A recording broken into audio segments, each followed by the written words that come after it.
আজকে আমার বোনকে পাত্রপক্ষ দেখতেছে, কি কাণ্ডটাই না হলো। তো আমরা পাত্রপক্ষের সাথে কি করছি, পাত্রপক্ষ আমাদের সাথে কি কি ব্যবহার করেছে, তো এই ভিডিওর মধ্যে আপনারা দেখতে পাবেন। তো দেখেন। হ্যালো এভরিওয়ান, আসসালামু আলাইকুম। সবাই কেমন আছেন? আশা করি ভালো আছেন। আলহামদুলিল্লাহ আমিও ভালো আছি।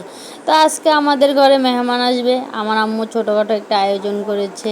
তো সেই আয়োজনটাই আপনাদের কাছকে দেখাবো। তো প্রথমে দেখেন, আমার আম্মু গরু মাংস রান্না করেছে। গরু মাংস রান্নার শেষ প্রায়।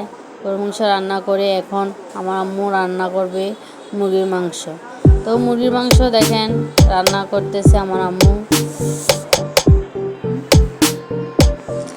মুরগি মাংস এখন কষানো হবে। তো আমাদের ঘরের আয়োজনটা খুব বেশি বড় না, খুব অল্প করেই করা হয়েছে। সেজন্য আমাদের পারিবারিক আয়োজন, সেজন্য ছোটোখাটো করে আয়োজনটা করা হলো। মুরগি মাংস এখন রান্না করা হবে। রান্না করার পর মুরগি মাংস রান্না করে তারপর যাবে অন্য অন্য রেসিপিতে। তো আজকের আয়োজনটা হচ্ছে কী নিয়ে আপনাদেরকে সেটাই বলবো আজকের ভিডিওতে। আজকের আয়োজনটা হচ্ছে আমার বোনকে পাত্রপক্ষ আজকে দেখতে আসবে। তেমন বেশি আসবে না, শুধু ছেলে আসবে, ছেলের ভাই, 2-3জন মানুষ আসবে। সাধারণত একটু দেখে যাবে, পরে এটা পারিবারিক অনুষ্ঠানে বিয়েটা হবে। আগে দেখা, তারপর হচ্ছে অন্য কিছু। তো আপনারা দেখতে পাবেন, আমি আপনাদেরকে সব কিছু দেখাবো। আপনারা দেখেন। এখন আমার আম্মু মুরগি মাংস রান্না করা শেষ। এখন ছোট ছোট মাছ রান্না করবে। মাছগুলো ভাজা হয়ে গেছে। তারপর ডিম রান্না করবে।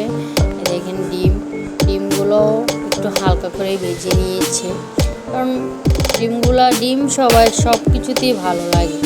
তারপরে ডিমগুলো ভাজা শেষ।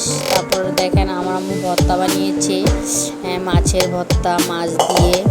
মাছের ভর্তা অনেকেরই পছন্দ, তো আমাদেরও ভালো লাগে মাছের ভর্তা। তো দেখেন রান্না করা শেষ। সবগুলো রেসিপি দেখে নিন। গরুর মাংস, মুরগির মাংস, মাছ, তারপর এই পোলাও, তারপর বিভিন্ন সালাদ, মাছ ভাজা, ডিম। তারপর এগুলোর পরে দিয়েছি মিষ্টি, ওরা মিষ্টি খেয়েছে। তারপর সকল রকমের ফল ফ্রুটস দিয়েছি।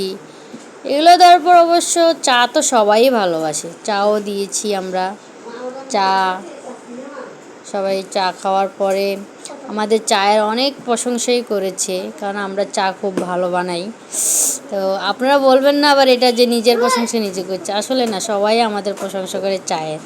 তো দেখেন আমাদের মেহমানগুলো অবশেষে খানা খেয়ে কথা বলতেছে। কথা শেষে ওরা এখন চলে যাচ্ছে। তো আজকের ভিডিওটি পর্যন্ত। সবাই ভালো থাকবেন, সুস্থ থাকবেন। আল্লাহ হাফেজ।